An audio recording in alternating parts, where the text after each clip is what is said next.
Así como estuvo oculto a Eva que la serpiente era Satanás, está oculto a Satanás que Jesucristo era Dios para salvar al hombre. Las palabras, "Este es mi Hijo amado, en quien tengo toda mi complacencia", las entendió como dichas a un hombre, a un profeta. Estuve en el juicio de grandes pecadores. Grande es la justicia de Dios. Solo se condena a quien no quiere convertirse y quiere condenarse. He visto que Juan Evangelista escribió su Apocalipsis de a poco, a medida que iba teniendo sus visiones y no de una sola vez.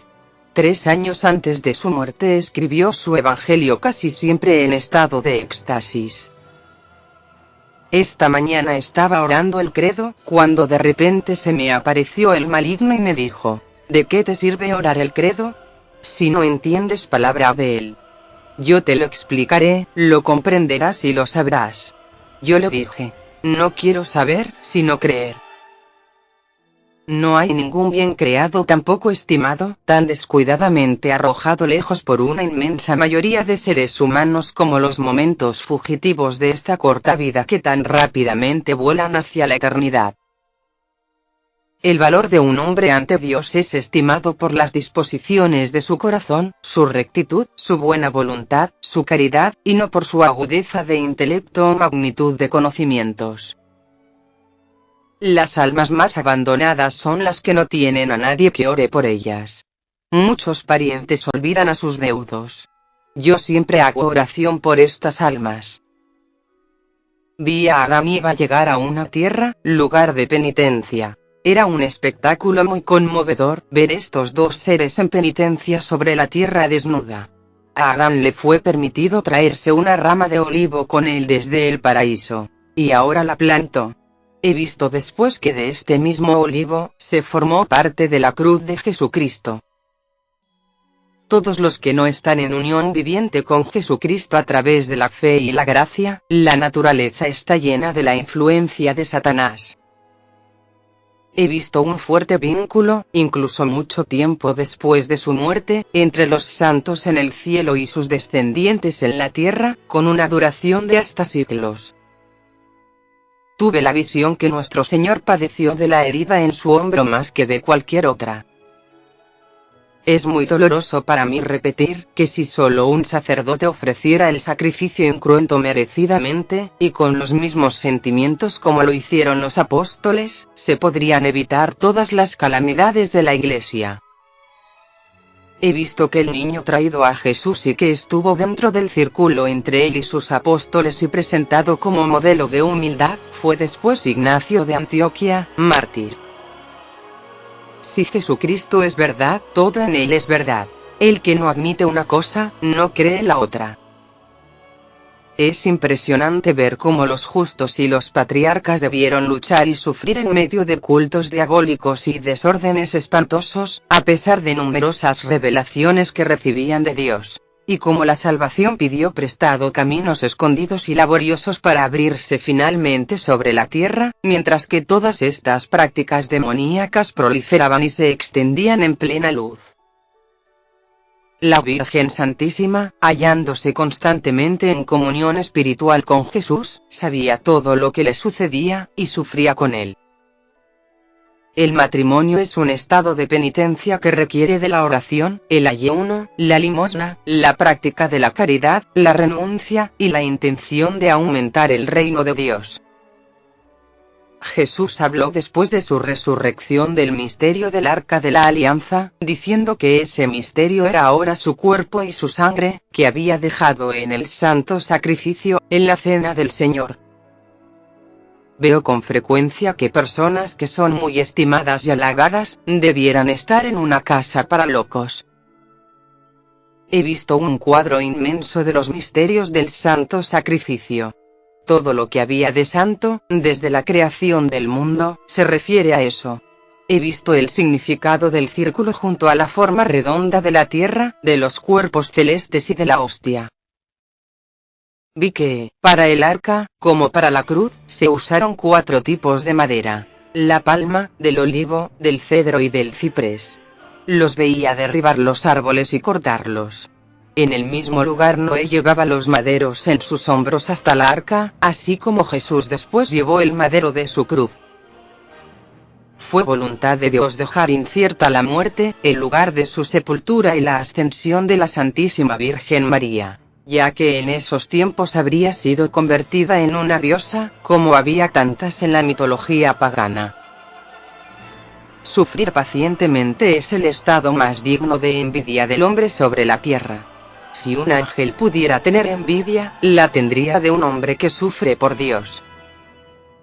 Cuando Jesucristo vino al mundo y regó con su sangre a la tierra, la fuerza maléfica de las prácticas diabólicas se atenuaron y sus efectos fueron más débiles desde allí. Moisés desde su infancia fue un vidente, pero estaba en Dios. Jesús no tenía ninguna comunicación particular con los esenios, aunque hubiera algunas semejanzas entre su enseñanza y las suyas. Con muchos de ellos él no tenía más relación que con otra gente dispuesta, piadosa y amable. Él era íntimo con varios esenios casados quienes eran amigos de la Santa Familia. Como esta secta nunca discutió con Jesús, él nunca tuvo causas para hablar en contra de ellos, y no son mencionados en los evangelios, porque él no tenía nada con lo cual reprobarlos como él tuvo en otros. Él fue silencioso también por lo bueno encontrado entre ellos desde entonces. Si él los hubiera mencionado, los fariseos habrían declarado que él pertenecía a esa secta. Yo tuve una visión respecto del monte Calvario.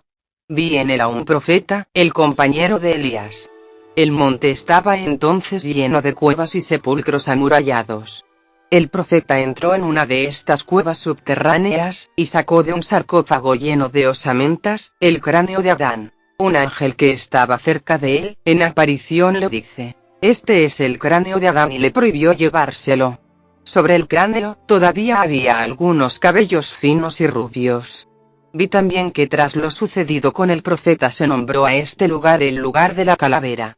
Calvario es justo encima de este cráneo que fue puesto, en línea recta, el pie de la cruz de Cristo, el lugar del Calvario. Tuve revelación que el sitio donde estaba el cráneo es el centro de la tierra, y me han sido señalados la distancia en cifras hacia oriente, al sur y el poniente. Pero lo olvidé. Vi también cómo los apóstoles se dispersaron sobre la parte más grande de la tierra, para quebrantar la dominación de Satanás y llevar allí la bendición. Y como ciertas regiones estaban muy particularmente en el poder del enemigo, pero Jesús por su sacrificio perfecto, les entregó a estos hombres el Espíritu Santo de su bendición que sólidamente se estableció en ellos y permitió así la evangelización de todo un continente.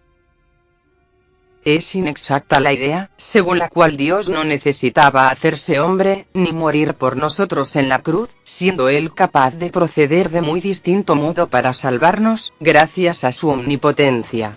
Vi que Él lo hizo todo en conformidad con su propia perfección infinita, su piedad y su justicia. Que no hay en Dios una obligación ni un deber, Él obra lo que obra y es lo que es.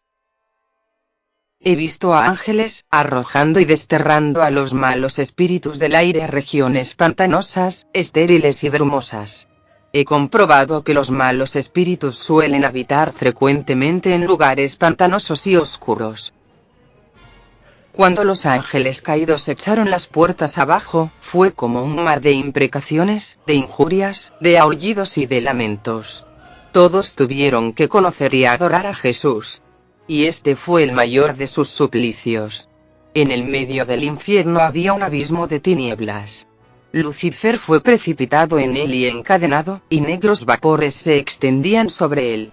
Es sabido que debe ser desencadenado por algún tiempo, 50 o 60 años antes del año 2000 de Cristo. Otros muchos números que no me acuerdo fueron marcados. Algunos demonios deben ser sueltos antes ya para castigar y tentar al mundo. Cuando me es mostrada en visión, la figura de la generación del Verbo, vi al Hijo salir de la derecha del Padre como una forma luminosa rodeada por un triángulo, como cuando se representa el ojo de Dios, y en la esquina superior vi al Espíritu Santo. Pero es inexpresable. Algunos no se habían hundido en las abominaciones de la brujería e idolatría, y no se alejaron tanto de la verdad. Aquellos, por ejemplo, como la familia de Abraham, las razas de Job y los 3 reyes, como también los adoradores de Estrella de Caldea, y aquellos que tenían la estrella brillante, Zoroastro. La descendencia que debía dar origen a Jesús había recibido el germen de la bendición con vistas a la encarnación de Dios mediante Jesucristo, puesto que Él mismo instauró el santo sacrificio de la nueva alianza, siendo el fruto y cumplimiento de esta bendición, para unir otra vez los hombres a Dios. La antigua arca de la alianza, escondida por Jeremías sobre el Sinaí, jamás fue reencontrada. La segunda que se hizo más tarde no era tan bella, y no encerraba tantas cosas preciosas. La vara de Aarón estaba en posesión de los esenios en Horeb, también guardaba una parte del depósito sagrado. La familia que Moisés designó para guardar el arca de la alianza y velar por ella subsistió hasta la época de Herodes. ¿Saben por qué Dios ha creado al hombre? El hombre ha sido creado para llenar las vacantes dejadas vacías por los ángeles rebeldes caídos. Sin el pecado original, el género humano habría sido multiplicado, hasta que alcanzara el número de los ángeles caídos, y la creación habría sido entonces completada. Si Adán y Eva hubieran vivido una sola generación sin pecar, nunca habrían existido las tumbas. Estoy segura que el mundo solo habría durado hasta alcanzar el número de los ángeles caídos y hasta que todo el trigo fuera separado de la cizaña. He visto que no todos los ángeles fueron igualmente culpables. Algunos tuvieron un momento de duda e indecisión. Estaban en una montaña solitaria, que luego se hundió en el diluvio, donde se formó después el Mar Negro. Siempre tuve el sentimiento que las puertas del cuerpo humano habían sido abiertas por las heridas de Jesús, y que fueron cerradas por el pecado original, y que Longinus había abierto en el costado derecho de Jesús la puerta al nuevo nacimiento a la vida eterna. Por ello nadie pudo tener entrada en el cielo antes que éstas fueran abiertas. Y tuve un día la visión global de todo el pecado, era como un sonido inconmensurablemente extendido, y luego vi toda la salvación. Contemplé claramente todos los misterios con precisión. Pero me es imposible expresar esto en palabras. Vi el pecado, desde la caída de los ángeles y la falta de Adán hasta nuestros días, con sus ramificaciones innumerables. Y también vi todas las preparaciones de la redención y de la salvación, hasta la llegada y la muerte de Jesús. Jesús me mostró la mezcla prodigiosa y el desorden increíble que reinan en toda cosa. Y todo lo que cumplió desde el origen para la purificación y la restauración del universo. Muchos cuerpos siderales, planetas, son lugares deshabitados, que esperan una futura población. Algunos son jardines y viveros de particulares frutos. Ninguno de estos mundos tiene la dignidad y la fuerza de la Tierra. Los otros planetas encierran en sí, en mayor abundancia, algunas propiedades particulares. La Tierra las comprende a todas. El pecado de Eva nos ha hecho caer, pero ahora podemos todavía hacernos vencedores. Zacarías e Isabel vivían en Juta cerca de Hebrón. Vi que los soldados de Herodes mataron a Zacarías, cerca del templo de Jerusalén, porque no quiso revelar dónde estaba el niño Juan el Bautista. La expresión, preparar el camino para el Señor, no era totalmente figurada, ya que vi a Juan el Bautista comenzar su misión realmente preparando caminos y cruzando lugares y sitios diferentes sobre los cuales Jesús y sus discípulos pasarían posteriormente. Él los limpiaba de piedras y malezas, hacía senderos, ponía tablones en puentes ya deteriorados, limpiaba canales, excavaba pozos y embalses, preparaba asientos, sitios de descanso y cobertizos para tener sombra en varios lugares donde más tarde el Señor descansó, enseñó y actuó. Juan el Bautista veía al Señor siempre en el Espíritu, ya que Juan estaba generalmente en estado profético. Él veía a Jesús dentro del contexto del logro de su propia misión, como la realización de su propia vocación profética.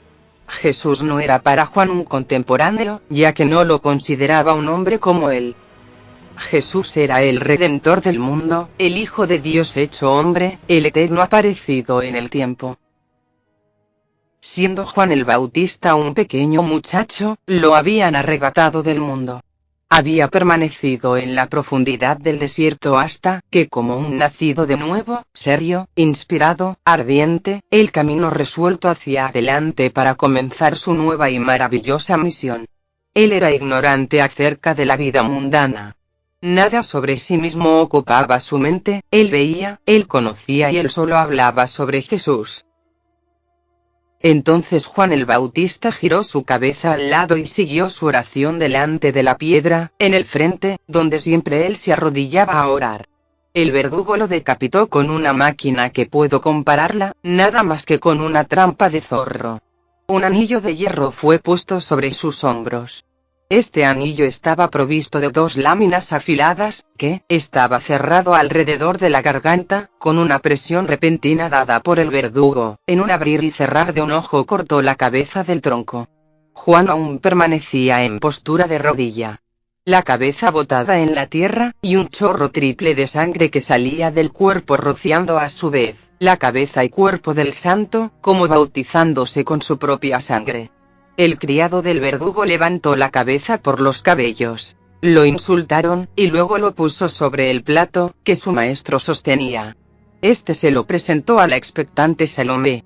Ella lo recibió alegremente, aún no sin oculto horror y con el afeminado odio que tienen aquellos que son dados a pecar, hacia la sangre y las heridas. Ella llevó la cabeza santa cubierta por un paño rojo sobre el plato. Y Jesús les reveló el hecho que Juan el Bautista había sido muerto por Herodes. Una pena profunda posesionó a todos ellos, mojaron la manta con sus lágrimas, sobre todo Juan Evangelista, que se lanzó llorando en el suelo. Estaba angustiado y postrado, sollozando y lamentándose, con su cara presionada sobre la manta.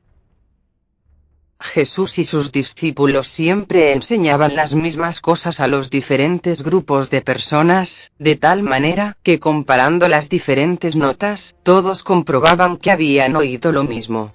Algunos discípulos enseñaban a mayor distancia mientras Jesús llegaba. Luego estos mismos discípulos volvían a explicar lo que no le habían entendido a Jesús y les revelaban los milagros hechos por el Señor. Los que habían entendido mejor, podían luego explicarlo a los demás. Jesús y sus discípulos caminaban a través de los campos fuera de la ciudad, instruyendo en parábolas a los que trabajaban en las siembras. Los discípulos a veces descontinuaban su trabajo en este país caluroso para descansar, y así, Jesús en estas ocasiones, tenía la oportunidad de aceptar invitaciones a comer y le era permitido compartir y continuar con sus enseñanzas. Vi que Adán no fue creado en el paraíso, sino en la región donde Jerusalén se ubicó posteriormente. Lo vi salir, brillante y blanco, de una colina de tierra amarilla, como de un molde. Era como nacido de la tierra, que era virgen. Dios bendijo esa tierra y entonces fue su madre. Vi una forma en su lado derecho y comprendí que era Eva, quien había sido sacada de él por Dios. Dios lo llamó, y esto fue como si la colina se abriera y Adán salió poco a poco. No había árboles, simplemente pequeñas flores. También había visto que los animales fueron sacados de la tierra, uno por especie, y a las hembras desprenderse de ellos. Entonces de su derecha, del mismo lugar en el cual Jesús fue abierto por la lanza, Dios sacó a Eva. Vi a Eva fina y pequeña se volvió rápidamente más grande, hasta alcanzar su talla definitiva y ser perfectamente bella. En ausencia del pecado original, todos los hombres habrían nacido así en el curso de un dulce sueño. Desde entonces Eva se volvió más pensativa. Ella pareció estar conmovida por el deseo de la promesa de la serpiente. Una degradación tomó posesión de ella. Yo me estremezco al sentir eso. Ella echó un vistazo hacia Adán, que todavía estaba de pie, apacible, bajo los árboles. Entre todos los animales, se encontraba uno que siguió a Eva más estrechamente que los demás, era una bestia extremadamente engatusadora y dócil. No conozco a ningún otro animal con que pueda compararla. Esta bestia era en efecto toda lisa y delgada, como si no tuviera huesos. Sus pies eran cortos y marchaba de pie, su cola puntiaguda que arrastraba por la tierra. Cerca de la cabeza, que era redonda y con una cara sumamente perspicaz, tenía pequeñas patas cortas, y su lengua astuta estaba todo el tiempo en movimiento. Y ahora vi a Eva acercarse a Adán y ofrecerle la fruta. Si él la hubiera rechazado, el pecado no habría sido cometido. Vi la ruptura de la fruta, como se abría en la mano de Adán. E inmediatamente ellos comenzaron a ver imágenes y era como si fueran instruidos acerca de lo que ellos no debieran haber visto jamás. Parecía que ellos llegaron a saber lo que les convenía ignorar. El interior de la fruta era sangre roja y llena de venas. Vi cómo Adán y Eva perdían su lucidez y disminuían en estatura. Era como si el sol bajara. El animal se deslizó bajo el árbol, y lo vi escaparse arrastrándose. He visto que mientras la serpiente aún estaba en el árbol, Eva ya había pecado, puesto que ya había consentido a la tentación. Yo me di cuenta en ese momento de algo que no puedo explicar claramente, que la serpiente era la encarnación de los deseos de Adán y Eva, un ser mediante el cual podían hacer todo lo que deseaban y obtener todas las cosas. Es así como entró Satanás. El pecado no fue completado por el solo hecho de comer la fruta prohibida. Aquella fruta del árbol que, arraigando sus ramas a la tierra, siguió reproduciendo el pecado en ellos después de la caída, comunica la idea de una propagación absoluta del pecado, una implantación sensual a costa de la separación de Dios. De este modo, habiendo consumido esta fruta en la desobediencia, el hombre se separó de Dios y la concupiscencia se estableció en él, y por él en toda la naturaleza humana. El hecho de usurpar las propiedades de la fruta y de usar la fruta únicamente para el placer que produce, implica aceptar las desastrosas consecuencias del acto de subversión, la degradación de su propia naturaleza, así como el pecado y muerte. Cuando Adán y Eva hubieron consumido el fruto, quedaron como ebrios, y su consentimiento al pecado provocó grandes cambios en ellos. Ya que, la serpiente que estaba cerca de ellos, los impregnó con su naturaleza, fue como la cizaña que se introduce en el trigo.